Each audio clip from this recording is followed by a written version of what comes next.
ہکو رنگ دا کفن تے ہکو جیاں قبراں تے ہوندے سب سال برابر ہوندے فرق امیر غریب دا جگیوتے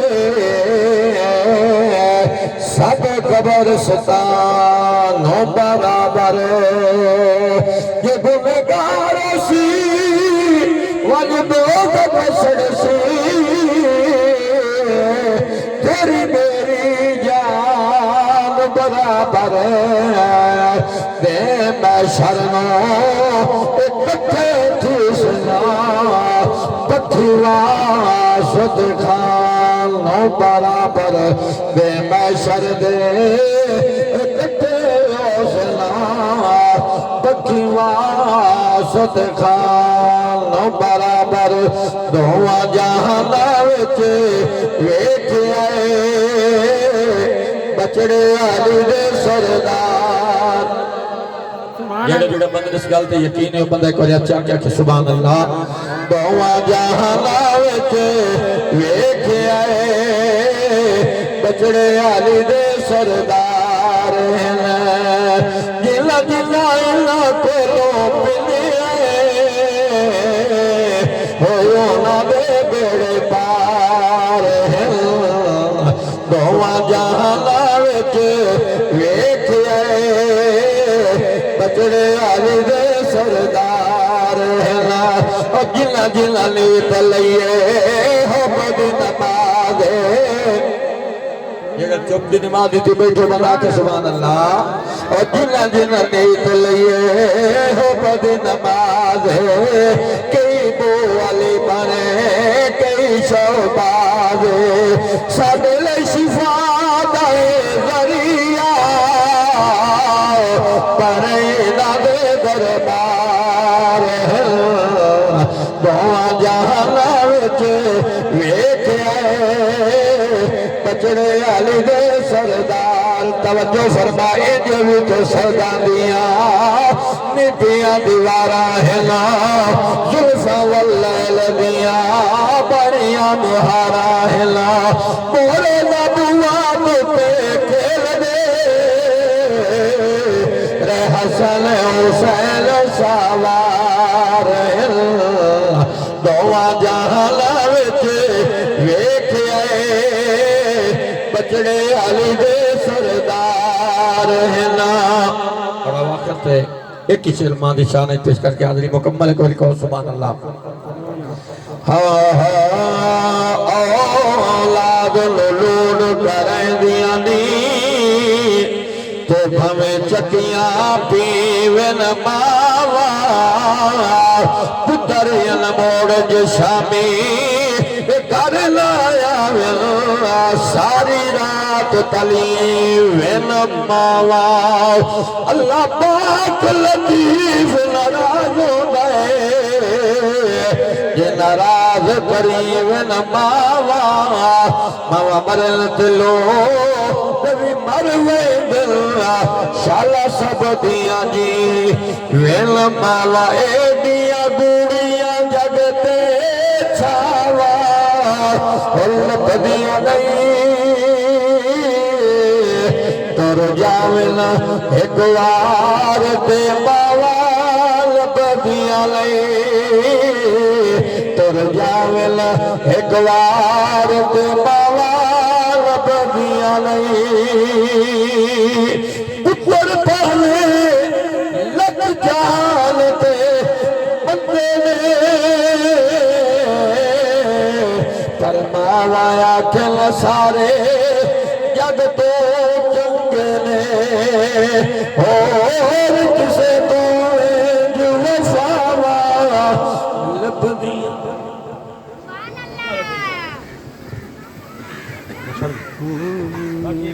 اعوذ باللہ من الشیطان الرجیم بسم اللہ الرحمن الرحیم یا صاحب الجمال و یا سید البشر میں وجہک المنیر لکن نور القمر لا يمكن الثناء كما كان حقه بعد از خدا بزرگ توی قصہ مختصر روشنیوں کے شہر کراچی کی سرزمین سے تشریف لائے پیر طریقت رہبر شریعت صاحبزادہ والا شان پیر صوفی ڈاکٹر خواجہ محمد رشاد علی فخری سیلانی ربانی، ہماری خوش نصیبی کہ آپ تشریف فرما رہے ہیں، آپ سب زیارت بھی کر رہے ہیں، آپ کا نورانی خطاب بھی ہوگا۔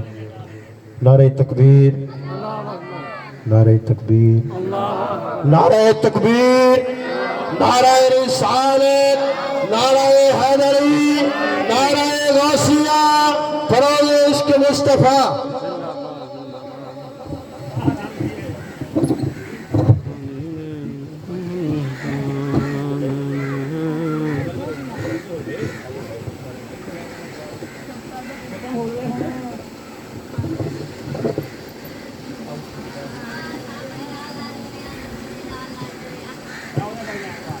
اعوذ باللہ من الشیطان الرجیم، بسم اللہ الرحمن الرحیم۔ تمامی احباب کو دل کی گہرائیوں سے السلام علیکم۔ وعلیکم السلام ورحمۃ اللہ وبرکاتہ۔ آج ہم اکثر ذکر کرتے ہیں نا کہ کاش مالک ہمیں رحمت عطا کر دیتا، کہتے ہیں نا، خواہش کرتے ہیں کہ مالک، دعا کے لیے ہاتھ بلند کرتے ہیں نا، کہتے ہیں مالک رحمت عطا کر دے، ہمیں برکتیں دے دے، کرتے ہیں نا دعا، ہے نا۔ تو آج میں بتانا دوں رحمت ملتی کیسے۔ سبحان اللہ، اتنی سستی یہ بات تھی نہیں ویسے، سبحان اللہ، سبحان قیمتی چیز کے لیے قیمتی مول ہوتا ہے نا۔ چلو پنجابی میں گل کر لیتے ہیں، قیمتی چیز دے واسطے کی کر دے ہو، قیمتی مول لاندے ہو نا۔ ہیرا چاہیے تو ہیرے واسطے ہیرے جہا اماؤنٹ بھی تو چاہیے نا۔ ایک بائی نے ہاتھ ہیرا پایا، آکھا کی قیمت ہے؟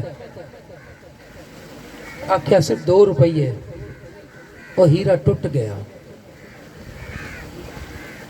کیونکہ انہوں قدر نہیں پتا سی ہیرے دی قدر کی ہے۔ پوچھیا ٹوٹیا کیوں؟ کہندا ہے میرا مول تے لانا سی نا ہیرے ورگا، سبحان اللہ، سبحان میرا اللہ۔ مول تے ہیرے ورگا لانا سی نا۔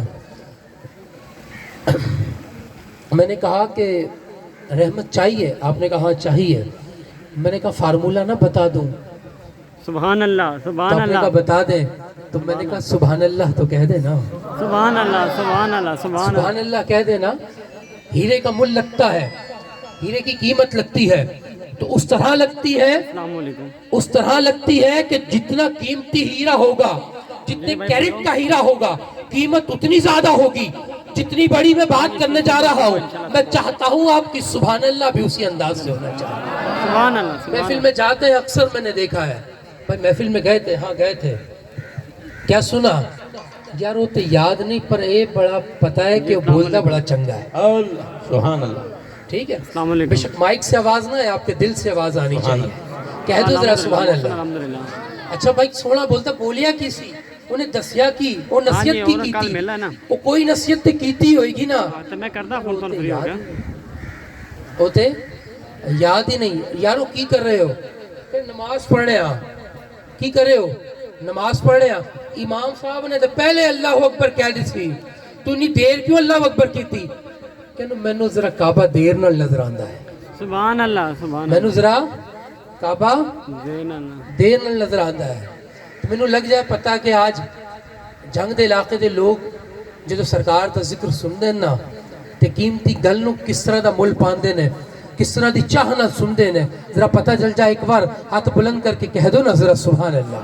سبحان اللہ، میرے آقا کریم نے ارشاد فرمایا، جی چاہو تے رحمت تانوں لب جاوے، جی چاہندے ہو رب دی رحمت تواڈے تے راضی ہو جاوے، تانوں رب دی رحمت لب جاوے، تانوں رب دی رحمت مل جاوے، تسی رحمت دی تلاش کرتے پھردے ہو، گلی گلی جاندے ہو، جگہ جگہ جاندے ہو، نماز پڑھتے ہو، دربار تے جاندے ہو، پیرا کول جاندے ہو، دعا کریں دے ہو، مولوی صاحب کو سندے دے ہو، میلاد کریں دے ہو، کیوں کریں دے ہو؟ اللہ دی رحمت مل جاوے، اللہ راضی ہو جاوے، اللہ دی برکت لب جاوے۔ اور لب دی کیویں ہے؟ سرکار فرمایا جڑا بندہ پڑوسیاں دا خیال کردا ہے نا، سبحان اللہ، سبحان اللہ، اللہ انہوں اپنی رحمت نال نواز دیتا ہے۔ سبحان اللہ، سبحان اللہ، سبحان اللہ۔ جڑا بندہ پڑوسیاں دا خیال کرتا ہے نا اللہ انہوں اپنی رحمت نال نواز دینا نواز دیندہ ہے. ہن ایک چھوٹی دی شے ہے جدو رحمت ہو گئی ساڈے تے ہن پڑوسیاں دا خیال کریے یا چھڑ دئیے؟ کریے کریے ہن تے رحمت لب گئی نا سانو, ہن تے ہیرا لب گیا پا لیا, ہن پڑوسیاں دا خیال کرنا ہے نہیں کرنا؟ سرکار نے فرمایا 40 گھر تک تمہارا پڑوس ہے, اللہ اکبر اللہ اکبر 40 گھر تک تمہارا پڑوس پڑوس ہے. لوگوں نماز پڑھی نا آپ نے اپنے لیے پڑھی, نماز پڑھی نا اپنے لیے پڑھی, آپ کے پڑوسی کو اس کو کوئی فائدہ نہیں. آپ نے درود پڑھا اپنے لیے پڑھا, پڑوسی کو کوئی فائدہ نہیں. آپ نے صلات پڑھا اپنے لیے پڑھا, پڑوسی کو کوئی فائدہ نہیں. لیکن اگر آپ نے پڑوسی کا خیال نہ کیا تو آپ کی پکڑ ہوگی. آپ سے پوچھا جائے گا یہ پڑوسی آپ کا بھوکا کیسے سو گیا, پوچھا جائے گا آپ سے کہ آپ کا پڑوسی یہ بھوکا رہ کیسے گیا, پوچھا جائے گا آپ سے, سوال ہوگا پڑوسی یہ بھوکا رہ کیسے گیا. اما عائشہ موجود ہے, آقا علیہ السلام موجود ہے, آقا سے سوال کیا, آقا مسکرا رہے ہیں, کہہ دیں ذرا سبحان اللہ. سبحان اللہ آقا مسکرا رہے ہیں. اما عائشہ نے فرمایا آقا آج آپ کی مسکراہٹ بہت حسین لگ رہی ہے. اس مسکراہٹ کو دیکھ کر اما عائشہ پکارتی ہے سبحان اللہ سبحان اللہ, کہہ دو نا ذرا سبحان اللہ. آپ نے فرمایا سبحان اللہ. آقا نے فرمایا تیری سبحان اللہ سن کے میں راضی ہو گیا. آج کی اس محفل میں جو سبحان اللہ کا ورد کرے اس سے کملی والے محمد مصطفیٰ راضی ہو جائے. سبحان اللہ کہہ دو نا ذرا سبحان اللہ. آقا نے سبحان اللہ سنا, راضی ہوئے. کہا آج اما عائشہ کی بارگاہ میں دیکھیں نا کیسا منظر ہے. آقا علیہ السلام موجود ہے, اما عائشہ موجود ہے. آقا راضی ہو گئے ہیں. فرمایا اے عائشہ مانگو کیا مانگتی ہو, کہہ دو ذرا سبحان اللہ سبحان اللہ مانگو کیا مانگتی ہو, مانگو کیا مانگتی ہو. آقا فرما رہے ہیں مانگو کیا مانگتی ہو. آپ نے فرمایا آقا جو مانگوں گی مجھے مل جائے گا. کہا ہاں آج جو مانگو گی مل جائے گا. کہا مل جائے گا, ہاں کہا مل جائے گا. اگر مانگنا ہی ہے اور آقا سے مانگنا ہے, مانگنا ہی ہے تو رحمت للعالمین سے مانگنا ہے. کیوں نہ ایسی چیز مانگ لوں, کیوں نہ ایسی چیز طلب کر لوں کہ جس کی جو کنجی یہاں بھی چلے, جو کنجی وہاں بھی چلے, جس کا فائدہ اس جہان میں بھی ہو, جس کا فائدہ اس جہان میں بھی ہو. پھر مانگنا کیا ہے, پھر مانگنا ایسا ہے. اما عائشہ نے فرمایا میں اپنے والد گرامی حضرت ابو بکر صدیق سے مشورہ نہ کر لوں. آپ نے کہا ہاں ہاں کر لو, مشورہ کر لو. آپ گئیں حضرت ابو بکر صدیق سے مشورہ کیا, مشورہ کر کے پوچھا ابا جان کیا مانگوں. کہا مانگنا ہے تو سرکار سے ایسی چیز مانگو جو دنیا میں کام آئے, آخرت میں کام آئے, جنت میں کام آئے, ہر جگہ کام آئے. آپ نے کہا اچھا ابا جان مانگوں کیا. کہا حضور معراج پہ گئے تھے نا. کہا ہاں ہاں گئے تھے. کہا جب معراج پہ گئے تھے. کہا ہاں ہاں گئے تھے. کہا جب رب سے کلام کیا تھا. ہاں ہاں کیا تھا. تو کہا ان میں سے کچھ راز و نیاز کی باتیں ہوئی تھی. کہا ہاں ہاں باتیں ہوئی تھی. کہا ان رازوں میں سے ایک راز تو پوچھ لیں. اما عائشہ تشریف لے جاتی ہے آقا علیہ السلام کے پاس اور فرماتی ہیں آقا میں مانگ لوں. کہا ہاں مانگ لو. کہا مانگ لوں. کہا مانگ لو. کہا مانگ لوں. ہاں مانگ لو. کہا اچھا مانگ رہی ہوں. کہا اچھا مانگ رہی ہوں. کہا مانگنا کیا ہے. مانگنا یہ ہے کہ جو چیز آپ نے رب سے شب معراج گفتگو میں مانگی تھی وہ بتا دیں وہ کیا ہے. آقا علیہ السلام نے فرمایا میں بتا دیتا ہوں, بتا دیتا ہوں. کہا کسی نے جو ٹوٹے ہوئے دل کو جوڑا اللہ اس کی مغفرت فرما دیتا. سبحان اللہ کسی نے ناراض لوگوں کو بلا دیا اللہ اس کی مغفرت فرما دیتا ہے. اللہ اس کی بخشش کر دیتا ہے. اللہ اس کی مغفرت کر دیتا ہے. اللہ اس پہ رحمت کر دیتا ہے. اس کے لیے رحمت کے دروازے کھل جاتے ہیں. لوگوں یہ تو کتنا احسان ہے. اکثر ایسا ہوتا ہے دو بھائی لڑ جاتے ہیں ہم ان کی صلح کرا دیتے ہیں. اکثر ایسا ہوتا ہے دو بھائیوں میں تنازع بن جاتا ہے ہم ان کی صلح کرا دیتے ہیں. تو کتنا اچھا بخشش کا سامان ہے. تو آج کے لیے یہیں پر بات کو مکمل کرتے ہیں. پھر فقیرانہ آئے صدا کر چلے. آپ سب خوش رہے, ہم دعا کر چلے. آج کی اس محفل کا پیغام کیا ہے. بڑی بڑی تقریریں سنتے ہیں, پیغام نہیں لیتے, وقت کو یاد نہیں رکھتے. آج اس محفل کا پیغام یہ ہے لوگوں پڑوسیوں کا خیال کرو. پیغام کیا ہے لوگوں پڑوسیوں کا خیال کرو. اور خیال بھی اس طرح کرو کہ اگر کسی کا دل ٹوٹ جائے, کوئی ناراض ہو جائے تو اسے منانے میں دیر نہ کیا کرو. اسے منانے میں دیر نہ کیا کرو. اور اگر تم نے ایسا کر لیا تو اللہ تم پہ رحمت نازل فرمائے گا، اللہ تمہاری بخشش کر دے گا، اللہ تمہاری بخشش کر دے گا، اللہ تم پر رحمتوں کا نازل فرما دے گا۔ جب یہ بات لے کر حضرت عائشہ رضی اللہ تعالی عنہ صدیق اکبر رضی اللہ تعالی عنہ کا پیغام لے کر پہنچی آقا علیہ السلام کے پاس، تو آقا نے فرمایا، جب یہ بات آقا سے سنی گئی تو آقا نے فرمایا یہ بات کتنی حسین ہے کہ اللہ اتنا آسان ہے، بخشش کا سامان ہے۔ حضرت عائشہ لے کر بات حضرت ابو بکر صدیق کے پاس پہنچتی ہے۔ اس عالم میں جب حضرت ابو بکر صدیق کے پاس بات پہنچائی جاتی ہے تو آپ کیا فرماتے ہیں؟ آپ فرماتے ہیں عائشہ بات تو بخشش کی بہت آسان ہے، رحمت کی بات تو بہت آسان ہے، لیکن مجھے اس میں ہر چیز کے دو رخ نظر آتے ہیں۔ ایک بات کا رنگ تو یہ ہے کہ میں کسی کے ٹوٹے ہوئے دل کو جوڑ دوں، ایک انداز تو یہ ہے میں ٹوٹے ہوئے دل کو منا لوں، میں کسی بچھڑے کو منا لوں اور رحمت پالوں، اور اگر کسی وجہ سے میں کسی دل ٹوٹنے کا سبب بن جاؤں، میں کسی کو ناراض کر بیٹھوں، میں کسی کو تکلیف دے بیٹھوں، میں کسی سے ناراض ہو جاؤں، کسی کے تکلیف کا سبب بن جاؤں اور کسی کا دل دکھا دوں، تو پھر میرا ٹھکانہ کیا ہوگا؟ یہ بات کہتے ہی حضرت ابو بکر صدیق بیہوش ہو جاتے ہیں، اور اتنی رشید طاری ہوتی ہے کہ آپ کی آنسو نہیں رکتے۔ آج لوگوں مجھے بتائیں نا، کملی والے مصطفیٰ زمین پر ہیں، سر سجدے میں رکھتے ہیں اور پکارتے ہیں رب حبلی امتی، رب حبلی امتی، رب حبلی امتی، اے میرے مالک میری امت کو بخش دے، اے میرے مالک میری امت کو بخش دے۔ بتاؤ آج کیا ہم اور آپ اپنے لیے بخشش مانگتے ہیں؟ جتنا آقا ہمارے لیے پریشان ہوا کرتے تھے، کیا آج ہم اور آپ اپنی بخشش کے لیے اتنے پریشان ہوا کرتے ہیں؟